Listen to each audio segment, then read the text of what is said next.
तुम्हें क्या लगा कि तुम अपनी अय्याशी पूरी करते रहोगे, मेरी बेटी को धोखा देते रहोगे और हमें पता नहीं लगेगा? तुम हम गिल्स को मूर्ख समझते हो क्या? यामिनी ने चिल्लाते हुए आहान से कहा। आहान का तो मानो खून सूख रहा था। आगे यामिनी भड़कते हुए कहती है, तुम्हारी कोई औकात नहीं है मेरी बेटी के बराबर खड़े होने में। अरे तुमने कभी शक्ल देखी है अपनी आईने में? मेरी बेटी के बराबर खड़े होने तक की औकात नहीं है तुम्हारी। यामिनी गिल डाइवोर्स के पेपर शनाया को हाथ में थमाते हुए कहती है। Hello everybody, welcome back to the channel. मैं हूं रणवीर सिंह आपके साथ और उम्मीद करता हूं कि आप सब खैरियत में होंगे। मैंने आपको इस कहानी में अभी तक बताया है कि किस तरह से शौर्य और शगुन दोनों एक साजिश के तहत आहान को देव मल्होत्रा के क्लब में बुला लेते हैं और वहां उसे बेहोश कर दिया जाता है। तो क्या शौर्य और शगुन इस साजिश में कामयाब हो जाते हैं या फिर इस कहानी में कुछ और होता है? चलिए आगे की कहानी सुनाता हूं। आहान अपनी सफाई देते हुए कहता है, शनाया प्लीज मेरी बात का यकीन करो, ये सब कुछ झूठ है। इतने में ही शौर्य बीच में कूद पड़ा और कहता है, बकवास बंद करो आहान। कौन कह सकता है इन फोटोज को देखकर कि ये तुम नहीं हो? ये सब कुछ सही है और ये एक धोखा है शनाया के साथ। शनाया फोटोज देखकर हैरान रह जाती है। उसके आंखों में आंसू आ जाते हैं। वो आहान की तरफ देखने लगती है। तभी आहान उसे देखकर समझाने की कोशिश जारी रखता है और कहता है, शनाया प्लीज मेरी बात का यकीन करो, ये सारे फोटोज फेक है। ये एक साजिश है हमारे रिश्ते को खत्म करने की और कुछ नहीं। प्लीज मेरी बात का यकीन करो। शनाया कुछ कहना चाहती थी पर अचानक से उसकी बात को काटते हुए शगुन बोल पड़ी। अच्छा मिस्टर आहान, कौन सा सच और कौन सा रिश्ता? पैसों के लालच में तुमने मेरी बहन से शादी तो कर ली पर अंदर की हवस अभी तक जिंदा है। और कौन से रिश्ते की बात कर रहे हो तुम जो आज तक ठीक से मुकम्मल भी नहीं हुआ? शनाया रोते हुए सबके चेहरे देख रही थी। शनाया के आंखों में आंसू थे। आहान उसे देखकर और भी दुखी हो गया और उसकी धड़कनें तेज हो गई। तभी अचानक से यामिनी गिल ने शनाया को झकझोरते हुए कहा, बेटा सोच क्या रही हो? तुम्हारे हाथ में डाइवोर्स पेपर है, साइन करो और अभी इस रिश्ते को खत्म कर दो। शनाया एक टक रोते हुए उन डाइवोर्स पेपर को ही देख रही थी। क्या शनाया डाइवोर्स पेपर पर साइन कर देगी? लेकिन ये क्या? शनाया एक कदम आगे बढ़ी और उसने जोर से शगुन को थप्पड़ मार दिया। शगुन गिर ही जाती अगर उसे शौर्य ना संभालता। शनाया ने डाइवोर्स पेपर को फाड़कर शौर्य के मुंह पर फेंक दिया। शगुन के साथ शौर्य का मुंह भी खुला का खुला रह गया। शगुन ने चिढ़कर कहा, पागल हो गई हो क्या शनाया? शनाया ने भी जोर से पलट के जवाब दिया, हाँ हो गई थी मैं पागल, जो तुम लोगों पर यकीन करती रही। आज पता चल रहा है कि मेरे और आहान के रिश्ते को तोड़ने के लिए तुम लोग किस हद तक गिर सकते हो। शनाया के इस रिएक्शन की उम्मीद किसी को नहीं थी, खुद उसकी माँ यामिनी गिल को भी नहीं। यामिनी गिल ने शनाया से पूछा, ये तुम क्या कहना चाह रही हो शनाया? माँ, देव मल्होत्रा मुझसे माफ़ी मांगने आया था। उसी ने सब कुछ बताया कि इन दोनों ने किस तरह से आहान को धोखे से नाइट क्लब में बुलाया और ये सब किया, और इन सब में देव मल्होत्रा भी इनके साथ था। यामिनी को शनाया की बातों पर अभी भी यकीन नहीं आया। यामिनी ने समझाते हुए शनाया से कहा, बेटा शनाया, ये तुम्हारे कजिन हैं, तुम्हें कोई गलतफहमी हुई होगी। आखिर ये तुम्हारे साथ ऐसा सलूक क्यों करेंगे? शनाया ने चिढ़कर जवाब दिया, कोई गलतफहमी नहीं हुई है माँ, इन दोनों ने ऐसा ही किया है। देव मल्होत्रा ने मुझे सीसीटीवी रिकॉर्डिंग तक दिखाए हैं, उसमें साफ दिखाई दे रहा है कि इन्होंने धोखे से आहान को बेहोश करवाया और उस लड़की के साथ अश्लील फोटो खिंचवाई।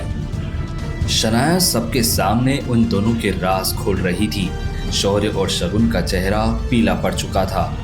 माहौल को हाथ से निकलता देख वे दोनों वहां से चुपचाप चले जाते हैं और यामिनी गिल भी अपने रूम में चली जाती है।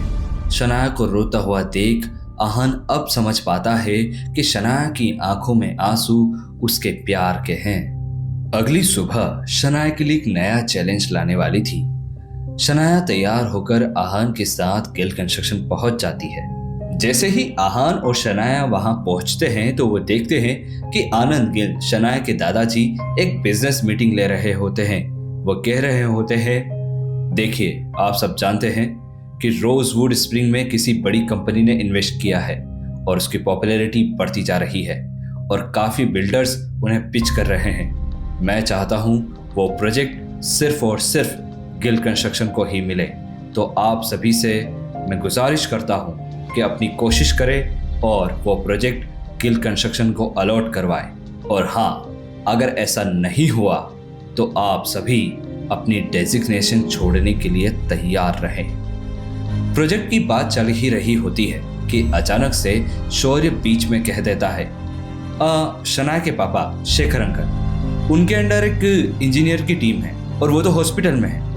बेहतर होगा अगर वो टीम मुझे दे दी जाए, तो ये रोजवुड स्प्रिंग का अलॉटमेंट करवाना मेरे लिए इजी रहेगा। शौर्य की ये बात सुनकर शनाया से रहा नहीं गया। उसने शौर्य की बात को काटते हुए कहा, लेकिन एक मिनट, पापा से पहले भी बहुत सारी चीजें ले ली गई हैं और अगर उनसे उनकी ये टीम भी ले ली गई तो उनके पास क्या रह जाएगा। शनाया के ऑब्जेक्शन पर किसी का ध्यान नहीं गया और शौर्य को शनाया के पापा की टीम सौंप दी गई।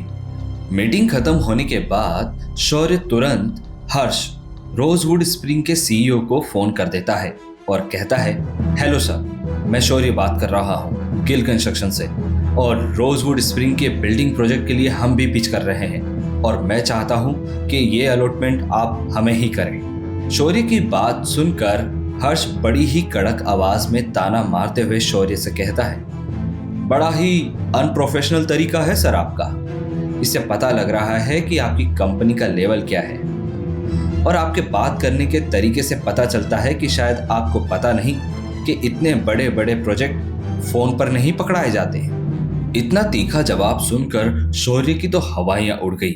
उसने कंडीशन को संभालते हुए कहा, I am really sorry sir, मैंने सिर्फ आपको इसलिए कॉल किया था क्योंकि मैं आपको बताना चाहता था कि मैं आपके कल ऑफिस आ रहा हूँ और यह प्रोजेक्ट मुझे किसी भी कीमत पर चाहिए। शौर्य का अनप्रोफेशनलिज्म देखकर हर्ष थोड़ा चिढ़ गया और उसने डांटते हुए शौर्य से कहा, क्या मतलब है मिस्टर शौर्य आपका कि किसी भी कीमत पर?